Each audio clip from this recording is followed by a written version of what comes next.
Mesdames et messieurs, bonjour et bienvenue sur votre chaîne d'information en temps réel, l'actualité en Afrique et dans le monde en continu. Vous informer est notre mission car l'information vous place au sommet du monde. Alors si vous êtes nouveau, abonnez-vous et cliquez aussi sur la petite cloche de notification pour ne plus rien manquer, cela étant fait c'est parti. Eh bien, chers auditeurs, aujourd'hui nous continuons une fois du côté d'Israël pour vous parler des dernières nouvelles du front. Une cinquantaine de morts en un week-end. Les nouvelles ne sont pas bonnes à Mandjouari, dans la province de la Kombianga, région de l'Est. En effet, le 14 mai 2022, 17 personnes ont perdu la vie suite à une attaque d'individus armés non identifiés. En plus des morts, l'attaque a fait 7 blessés. Ces derniers ont été évacués d'urgence au centre hospitalier régional de Fada Gourma. N'ayant pas grand-chose à mettre sous la dent, les populations de Mandjouari se rendaient à Namouari, un village voisin, pour cueillir des mangues.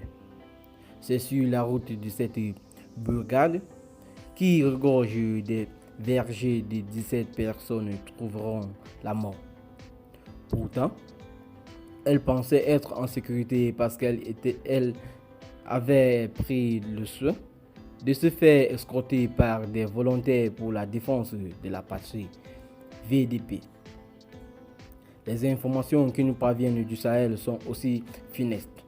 Le 14 mai 2022, des hommes armés ont fait une descente meurtrière dans le village de Bruxelles, dans la commune de Gorom Gorom, province de Oudalan.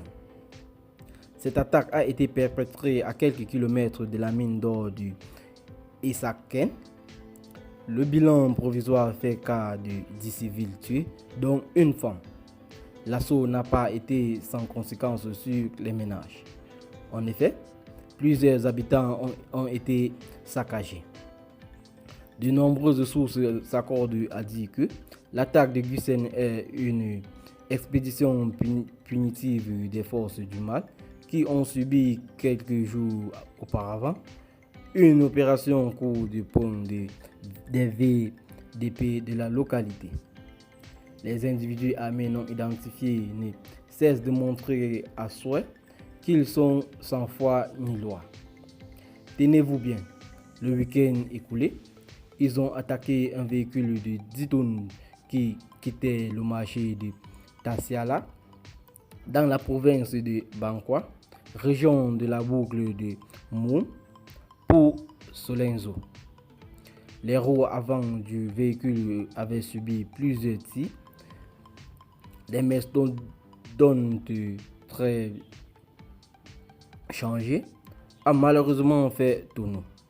Bilan provisoire, 10 morts sur le champ et de nombreux blessés évacués au centre médical avec antenne chirurgicale de Solenzo.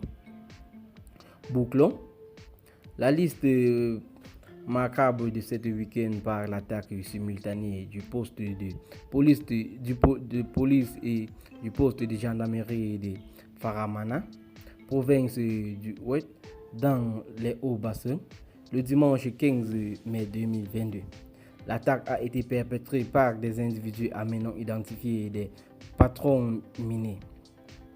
Selon certaines sources, cet assaut a fait plusieurs blessés. Eh bien, chers auditeurs, c'est ici que s'achève cette petite note d'information. Abonnez-vous à la chaîne si ce n'est pas encore fait et activez la cloche de notification. Partagez la vidéo avec vos amis si vous l'avez trouvée intéressante. Bye bye.